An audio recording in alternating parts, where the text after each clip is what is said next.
Alright, well, let's just roll with it.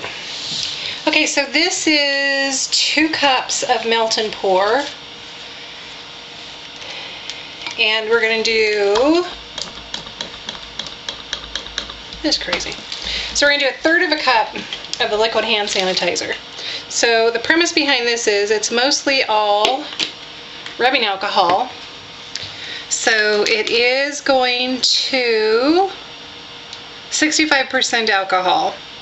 So the question is going to be what else is in it. So let's put this in here. So this is the rubbing alcohol. And then just like our other one, instead of the meringue, which has egg whites, which will fluff when you beat it, we're going to do cornstarch. Instead of 1 teaspoon, let's do 1 tablespoon. So I got 1 tablespoon of cornstarch. So this is the cornstarch melt and pour hand sanitizer. And I'm going to be using, if I can find it.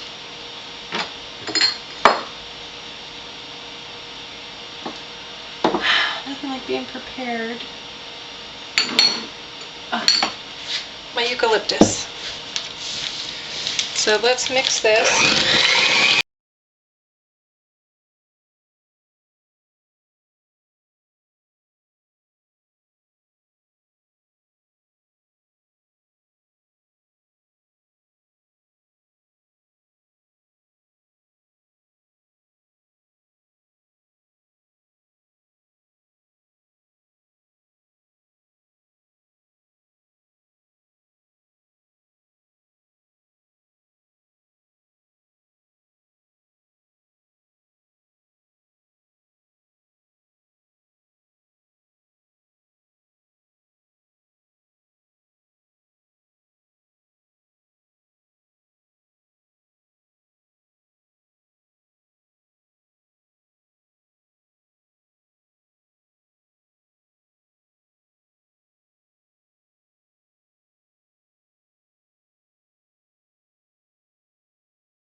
Okay, so this is setting up, and it's kind of a different texture. This is a very different texture. Interesting, very interesting. I don't know what to tell you. I don't know what to do. Let's see if I can get some of it off.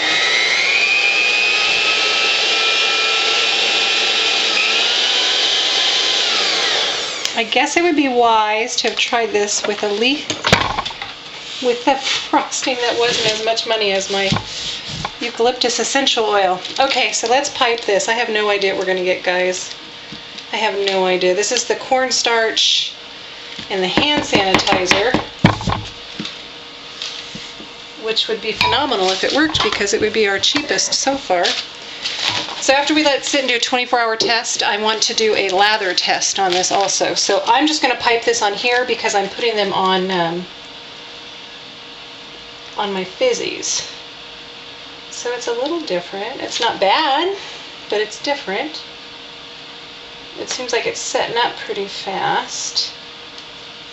I think I'm going to have to use scissors. I don't know where my scissors are. Here they are. So I'm not happy with the tops. And with my eucalyptus, I make them man-friendly. So I do not put anything on top of it to hide any imperfections that may happen. Okay, so it's working. So I think the big trick is going to be when we do the lather test. And I have no idea if you guys can see this, and I can't look. Oh, it's setting up fast. It is setting up fast. I'm having a really hard time getting it out. Holy cow. Holy cow. So for it to set up this fast, I'm thinking that it's mostly the melt and pour at this point, because it's just, we had to have just hit the temperature threshold where, oh boy. Yeah. So this is bringing back memories when I first started doing melt and pour frosting, and I didn't have that big of a window to play with, because this is mostly, I'm assuming that the rubbing alcohol has worn out, that the, holy crap, yeah. So at this point, you're just basically dealing with a melt and pour frosting. So I don't even know what the cornstarch has done. I can even move these already. I can already pull these off. So, like I said, the trick with this is going to have to be the lather test and to see how they go. So that was a lot of mixing. Definitely the cheapest route, but oh my gosh, was that a lot of work. So let's put that green eucalyptus one there. So I got 6, 7 out of here. Incredibly messy mixers. It held up. So there we go. There's our 3. The only other one I think that we could try and do is the possibility of a powdered sugar. There is a powdered sugar recipe too, but I think I'm good. These are these 3. I'll show you them. Here's these guys sitting up after about an hour. That one. Here's my recipe, like I said, that I use, that I like. I do have to say that the meringue is very much so holding its shape. My recipe is still a little tender, a little soft. So the thing about mine is, because it is all a bath product. It's the the liquid hand soap, the bath whip, and the melt and pour. So this is 100% a soap product. I'll put it together. We'll see. I'll do another video in about 24 hours and we'll do a lather test, see which one works. Thanks.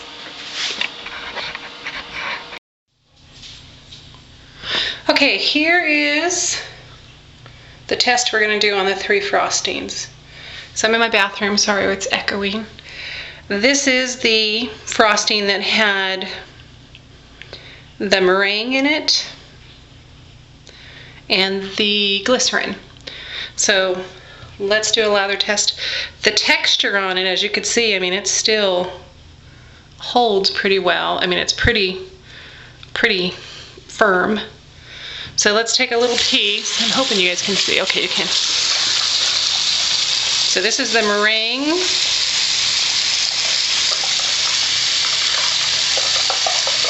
The meringue and the glycerin. A little bit of a lather test. So it works fine. Smells good too.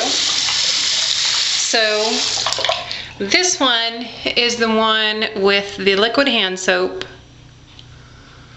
the meringue. I'm trying to remember. No meringue in this one. I don't know. We'll look at the one. This is the one I normally use. Bath whip. So this is bath whip, liquid hand soap, and melt and pour. As you can tell, it's not as firm as the other one. I've never used a recipe before, so I'm thinking that this probably has more bath whip in it than what I usually do, because mine usually sets up pretty well. I'll get an old one and show you. So this still isn't bad, and like I said, it sat out. It'll hold through shipping. So let's do a lather test on this one. And I like this one. I think it has more of a lather because all the ingredients in it is 100% soap. It's bath whip, it's liquid hand soap, and melt and pour. So, and that one has totally held the fragrance. So the next one was kind of our little experiment. So this was the myth one. And the myth was, can you make soap frosting out of liquid hand sanitizer and cornstarch. So this is melt and pour liquid hand sanitizer and cornstarch. Let's see how it lathers up.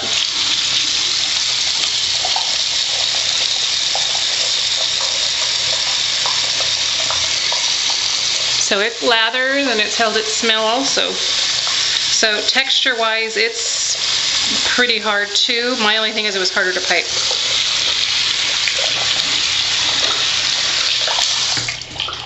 So there you go. I think they all work. I think they all did fine. I would still go with the one that I like, which is the liquid hand soap, the bath whip, just for the fact, like I said, it's all soap. So anyway, there's our test. Thank you.